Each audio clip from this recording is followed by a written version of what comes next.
ஆக்சுவலா 42 மாவட்டத்துக்கும் கூட்டிட்டு இருக்காங்க. பட் இப்போ அதுக்கு ரொம்ப டைம் எடுக்குன்றதுக்காக மண்டலங்கள்லாம் கிரியேட் பண்ணி 6 மாவட்டங்களுக்கு ஒரு மண்டலம் மாதிரி வருது.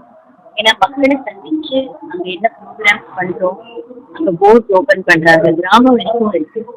இப்போ ஸ்போர்ட்ஸ் கொண்டு போறோம் எல்லா பார்த்து விருதுநகர்ல ஷோ வருது. கிராம குழந்தைகளுக்கு டிஸ்ட்ரிக்ட்ல இருக்கிற பசங்களுக்கும் கல்வி முறை ஒண்ணு இன்ட்ரடியூஸ் பண்றோம். அதே மாதிரி விவசாயம் நிலம் அது விஷயமா நிறைய முயற்சிகள் எடுத்துட்டு இருக்கோம். பாரத் மார்க்கெட் அப்படின்னு நம்மளுடைய வியாபாரிகள் நம்மளுடைய கைத்தறி பொருட்கள் நல்ல மார்க்கெட் இருக்கணுன்றதுக்காக அதை கொண்டு போறோம். இப்படி கூட்டா எல்லாம் தெரியுறதுனால ஒரு ஒரு மாவட்டத்துக்கு போயிட்டு மக்கள் பார்த்து அதை தெரிஞ்சுக்க விரும்புறாங்க. அதனால நாங்க இப்போ எங்கெங்க போக முடியுமோ பார்த்து ஒரு இடத்துக்கு போய் இந்த மாதிரி குழந்தைங்களுக்கு ஒரு ஆப்பர்ச்சுனிட்டி கொடுக்கணும். மக்கள் மேடையோட குறிக்கோள் என்ன மேடம்? அடுத்த கட்டமா என்ன? மக்கள் மேடை மக்களோட சேர்ந்து லோக்கல் கவர்னன்ஸ் அந்த காலத்து இந்த கிராம சபைகள் மாதிரி பஞ்சாயத்து மாதிரி நம்ம ஊர்ல என்ன நடக்குது, நம்ம ஊரை நம்ம எப்படி நிர்வாகிக்கணும் அப்படின்னு மக்களும் ஒன்னா சேரணும். இப்ப நம்ம ஊர்ல ஒரு பிரச்சனைனா மக்களும் ஒன்னா இருக்கணும். அதுக்கு வேண்டிய முடிவுகளை அவங்களுக்கு எடுக்க தெரியணும். செய்ய வேண்டியது என்ன, எடுக்க முயற்சிகள் என்னன்னு கேட்டதாக நம்ம குழுக்களோட சேர்ந்து லோக்கல் பிரச்சனைகள் என்ன பேசி, அதாவது ஒரு சாதாரண ரோடுல இருந்து ஒரு பாதுகாப்புல இருந்து ஒரு விவசாயத்துல இருந்து தொழில்கள்ல இருந்து எல்லாத்துக்கும் மக்கள் ஈடுபாடு இருக்கணும்.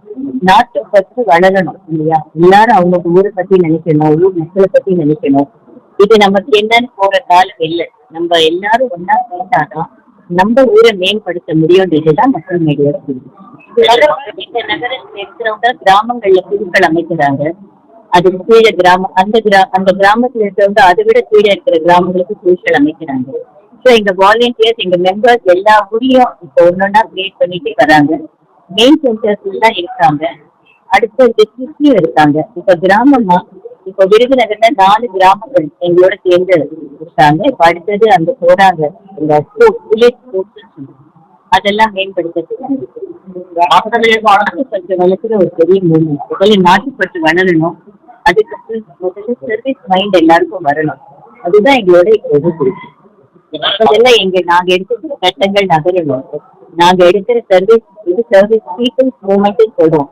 இது முதல் முறையா இருக்கிறதுனால அரசியல்னு சொன்னாதான் எல்லாருக்கும் இன்ட்ரெஸ்ட் வருது. அந்த வார்த்தையை நீங்க எப்படியாவது வாங்கணும் பாக்குறீங்க, பட் அப்படி இல்லை. ஏன்னா நீங்க முதல்ல மக்களை ஒன்னா சேர்க்கறதுக்கும் மக்களோட வேலை பண்றதுதான் எங்களுடைய குறிக்கோள். அதை முதல்ல சர்வீஸ் மைண்ட்ல நாட்டுப்பற்றும் வளர்றதுக்காக தான் மக்கள் நாங்க செய்யற காரியங்களுக்கு ஏதாவது தேவைப்பட்டா இப்ப நாங்க அதெல்லாம் சரி பண்ணணும். சரி பண்ணப்போ மக்கள் எல்லாம் சொல்லுங்க.